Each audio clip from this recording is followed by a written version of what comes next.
Diabetes é uma doença que ela tem uma associação com o processo de envelhecimento. À medida que a gente envelhece, há uma predisposição ao organismo aumentar os níveis de glicose, e quem tem predisposição a ter a doença, o envelhecimento favorece isso. Pra você ter ideia, 1 em cada 5 idosos eles são portadores de diabetes, uma doença extremamente prevalente, em média 5 milhões de pessoas por no Brasil, 5 milhões de idosos eles têm diabetes. E a mortalidade ela vai aumentando à medida que vai passando-se os anos.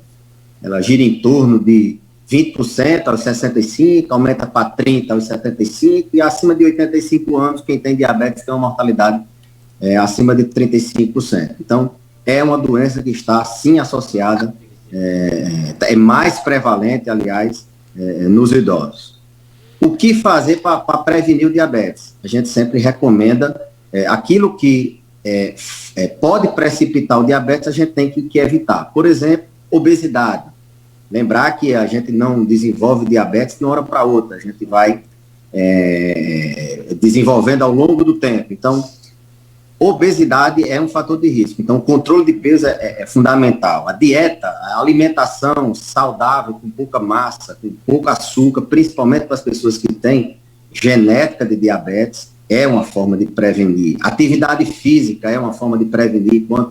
Quanto mais a pessoa faz atividade física, melhor é o metabolismo da glicose, melhor os níveis de açúcar são controlados. Então, basicamente, os que a gente pode modificar são o controle do peso, o sedentarismo, a alimentação, alguns outros fatores são também considerados fatores de risco para diabetes, o uso de medicamentos, por exemplo, corticoides, muito utilizado agora na COVID, taxas altas, né, triglicéridos, colesterol, isso pode precipitar, é um fator de risco para diabetes, e aqueles que não são modificáveis, que é a genética e a idade. Só para a gente ilustrar, eu queria que o senhor dissesse o que é a diabetes. Bom, diabetes é uma doença caracterizada pelos níveis de açúcar no sangue aumentados. Ou seja, a gente tem glicose no sangue, a gente tem açúcar no sangue, a gente depende dela para sobreviver. O alimento, o combustível do ser humano, principalmente de alguns órgãos, como por exemplo o cérebro, é a glicose. É a substância que dá energia. Entretanto, quando ela está em níveis acima do normal, ela causa problemas, causa a doença chamada diabetes. Existem 2 tipos, diabetes tipo 1 é uma doença que o paciente tem em idades mais jovens, já desenvolve quando criança, ele tem uma falta de produção do hormônio que controla o açúcar no sangue, que é a insulina. Já o diabetes tipo 2 é o diabetes mais comum no idoso, na terceira idade, em pessoas acima de 40, 50 anos, aquele nível de glicose que não consegue ser controlado por falência da produção desse hormônio ao longo do tempo, o pâncreas quem produz, o órgão que produz isso, por fatores outros que atrapalham a absorção dessa glicose nas células sanguíneas, como, por exemplo, perda de massa muscular, muito comum no idoso. O paciente que tem a famosa sarcopenia, eles têm 3 vezes mais risco de terem diabetes. Então, o músculo é quem ativa esse hormônio chamado insulina, que coloca o açúcar do sangue para dentro da célula, que baixa o nível de açúcar. Então, fatores como a obesidade que eu falei, ela é tóxica para o pâncreas, e ela começa a destruir as células desse órgão chamado pâncreas, que produz insulina. Então, são 2 tipos. O do idoso é aquele diabetes tipo 2, caracterizado por uma falência na produção ou uma falência na absorção da glicose das células. E como é que sabe que a pessoa está diabética, doutor? Tem um parâmetro aí, tem um exame que se faz? Como é que se descobre que o indivíduo ou a indivídua está com diabetes? O diagnóstico de diabetes, ele é baseado em sinais e sintomas. Os sintomas são mais pronunciados no adulto jovem, poliúria, ou seja, urinar demais, perder peso, ter muita fome, são os sintomas clássicos, né, da diabetes, mas o paciente idoso ele já não tem esses sintomas tão pronunciados. Então, tem esses sinais e sintomas e tem os valores laboratoriais. A gente tem como medir o nível de açúcar no sangue. Através de um exame de sangue, a gente pode medir e, a partir dessa medida, a gente dizer se o paciente tem diabetes ou não, se ele é pré-diabético, se a diabetes está mais alta ou mais baixa. E a glicemia, a gente classicamente mede ela em jejum. Existem alguns valores que são padronizados para dar o diagnóstico. 2 medidas acima de 126, por exemplo, é considerado diabetes, ou a hemoglobina glicada, que é uma medida que faz um cálculo dos 3 últimos meses da glicemia do indivíduo. Quando ela está acima de 5,7, a gente já considera alterado. Então, o diagnóstico ele é por sinais e sintomas, né? Muita fome, muita sede, muita urina, perda de peso e valores laboratoriais, ou seja, o exame de sangue. Certo. Doutor, tem alguma recomendação para quem já tem diabetes? Tem que ter cuidado, então, aí, pelo que eu entendi, com a ingestão de comidas com muito açúcar, é isso? Isso. A orientação alimentar é fundamental, açúcar, massas, doces, mas, Sidney, a gente tem que ter não só o cuidado com a alimentação. Quem já é diabético, ele sabe das complicações que a doença causa. É uma doença silenciosa, muitas vezes, mas que ela traz complicações muito graves. Ela traz, por exemplo, a cegueira. Então, o paciente, anualmente, ele tem que passar no oftalmologista, ele tem que cuidar dos níveis de glicose, tomando corretamente os medicamentos, se é 3 vezes ao dia, se é insulina, enfim, ele tem que, além da alimentação, além da atividade física, ele cuidar da parte das complicações. Como eu falei, ir no oftalmologista, tomar corretamente os medicamentos, ter regularidade na avaliação médica, pelo menos a cada 3 meses ele tem que fazer uma avaliação para medir níveis de glicose e buscar essas complicações, porque ela é uma doença que destrói o indivíduo por dentro. Vários órgãos são acometidos por ela. Como eu falei, a vista, mas as extremidades, a circulação é acometida e o paciente pode ter problemas de amputação, ter problemas de perda do rim, a falência renal, insuficiência renal, é uma complicação importante do diabetes. Então, essa avaliação periódica a cada 3 meses é em busca da gente detectar precocemente sinais de agressão, de complicações em vários órgãos, rim, vista, coração, cérebro, nas extremidades.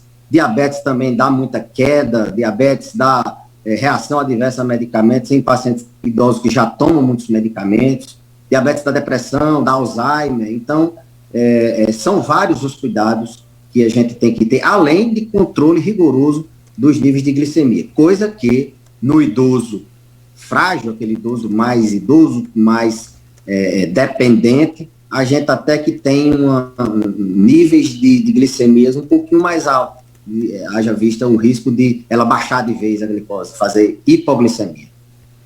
Certo, doutor, tem uma pergunta do ouvinte aqui sobre o tema, sobre diabetes, vamos ouvir. Boa tarde, Sidney, eu queria perguntar ao doutor Beleza, qual é a taxa de pré-diabetes? A taxa de pré-diabetes. Qual é a taxa de pré-diabetes, doutor? Muito bem, é uma pergunta muito interessante, porque as pessoas elas devem já começar a se preocupar, a ter cuidado com diabetes, já quando sabe que na família tem um traço genético, já a partir dos 40 anos, então deve ter esse cuidado mais rigoroso. E quando ela tem níveis de glicose beirando a diabetes, que a gente chama de pré-diabetes, é uma faixa de hemoglobina glicada entre 5,7 e 6,5, acima de 6,5 a gente considera já diabetes, da hemoglobina glicada, e taxa de glicose no sangue em jejum, né, a glicemia de jejum entre 100 e 126,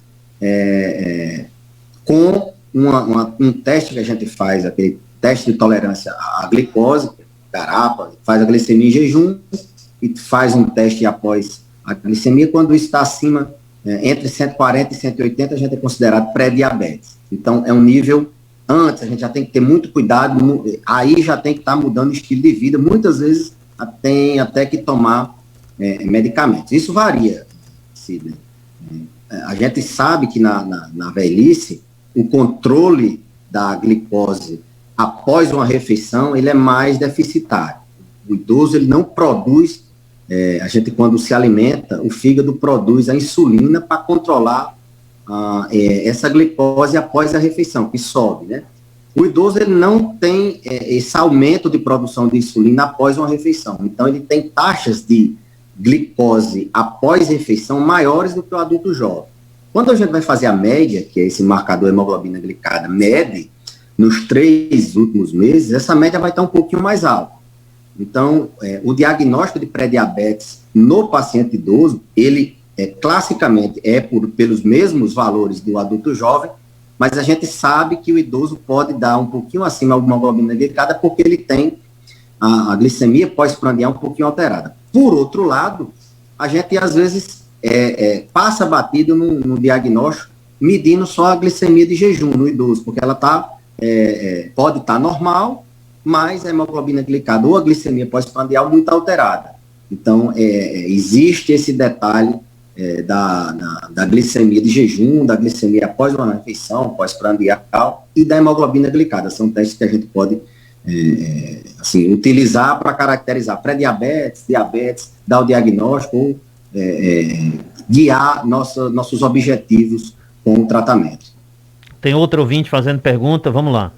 Boa tarde, doutor Beleza. Aqui é Sebastião do Alfredo Gugel. Eu estou passando esse áudio para lhe perguntar, a minha esposa tem uma diabetes e está alta. 300 e quê, velho? 300 e um bocado. E ela está muito nervosa sobre isso. A médica passou insulina, ela vai começar a tomar. E quer saber as comidas que deve comer. Senhor, por favor, responda aí. Obrigado. Diabetes, Sidney, acima de 300, geralmente a gente faz, nem que seja por um período, uso de insulina. Um nível muito alto, a gente considera que acima de 300, geralmente a gente usa insulina. Embora a gente possa individualizar, dependendo do perfil do paciente. Dependendo do paciente, se ele é muito idoso, muito frágil, a gente pode até tentar outras medidas. Mas, via de regra, isso é o normal, usar insulina quando ela está muito acima de 300. A orientação dietética, eu sempre recomendo os pacientes a marcarem uma consulta com um nutricionista. Ele vai detalhar melhor.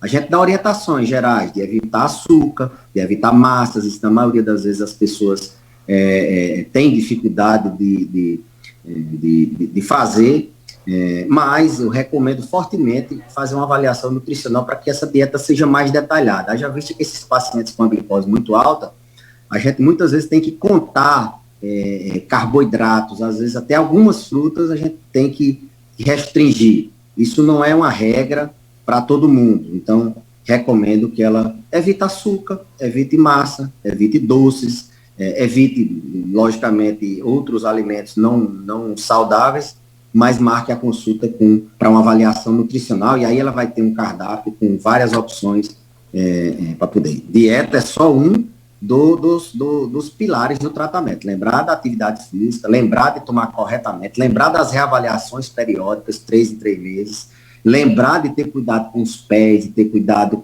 com a vista, de ter cuidado com a ingestão de líquidos, certo? Ok, doutor, tem mais uma pergunta aqui, deixa eu achar aqui. Está perguntando se triglicerídeos vira diabetes.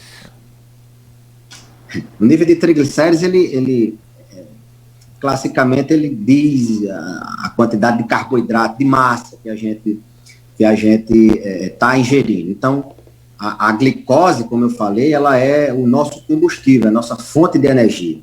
E ela é armazenada. Quando a gente ingere uma quantidade acima do que é utilizado, a gente armazena. E armazena na forma de lípidos, de gorduras. E o triglicérides, ele é uma forma de gordura onde a gente pode estar armazenando, se transforma, essa glicose se transforma em triglicerídeos. Então, A glicose alta, na verdade, aumenta o triglicérides, e o triglicérides é um marcador, geralmente, de alto consumo de carboidrato.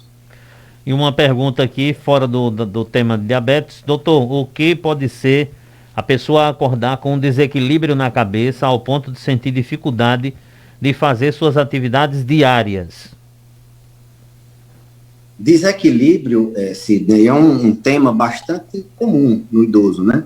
Ele tem desequilíbrio por N motivos. Ele tem desequilíbrio porque tem um problema no labirinto, porque não enxerga bem, porque tem queda de pressão, esse tipo de tontura, quando levanta, a gente muitas vezes encontra diferença de pressão de quando está deitado e quando está em pé.